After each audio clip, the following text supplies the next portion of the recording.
ክርስቲያኖች በጣም ከባድ ኃጢአት በማንኛውም ነገር ላይ ተስፋ መቁረጥ በተለይ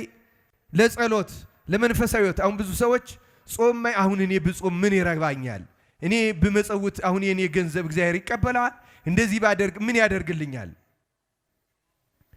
እና ስንፍና አለው በውስጡ አይ እኔ በቃ አንዴ እንደዚህ ሆኛለሁ በቃ ምንም አይደለም ጾም ራሱ ጀምሮ እንትን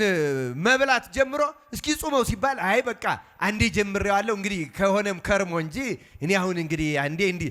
ግድ የለም ለምን ዛሬ አትጀምረው ወዳጄ እምነታችን እኮ ነው ጌታ እንደ ቀን ሰራተኛ ቀን ቆጥሮ ውሎ አበል እንደሚከፍል ያለፉትን ቀናት እንደዚህ አድርገህ እኮ አልጾምክም አንተ ይችን የመጨረሻዋን ሳምንት ስለጾምክ ይቅራልልህም የሚል ይመስላችኋል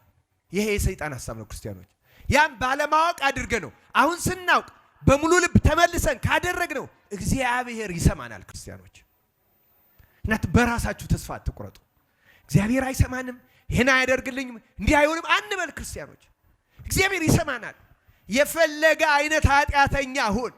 የፈለገ አይነት ዝሙት ፈጽም የፈለገ አይነት ስካር ስርቆት ዛሬ እንደ ፈያታዊ ዘይማን ቀጥ አድርገውና እግዚአብሔር ይምረኛል ብለህ እምነትህ አድኖሃል ይልሃል ጌታ አይምርህም የሚል ሰይጣን ነው ወዳጄ አይሰማህም የሚል ሰይጣን ነው እግዚአብሔር ማይሰማል ክርስቲያኖች እና ተስፋ አትቁረጡ በስራ ይሁን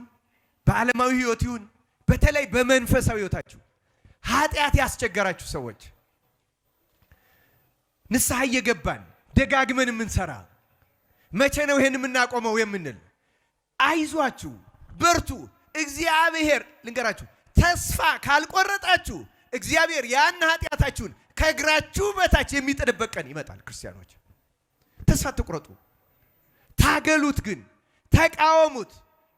ተቃወሙት ያን ኃጢአት እግዚአብሔርን ለምኑት አውጣኝ ከዚህ ኃጢአት አውጣኝ ይችን የዛገች ነፍሴን የቆሸሸች ነፍሴን ከዚህ አላቃት እያላችሁ ክርስቶስን ለምኑ ክርስቲያኖች ተስፋ አትቁረጡ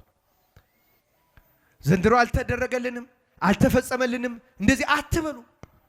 ክርስቲያኖች በተለይ በመንፈሳዊ ህይወታችሁ በምንም መንገድ ተስፋ አትቁረጡ እግዚአብሔር አምላክ በቸርነቱ ተስፋ መቁረጥን ከሁላችን ያስወግድልን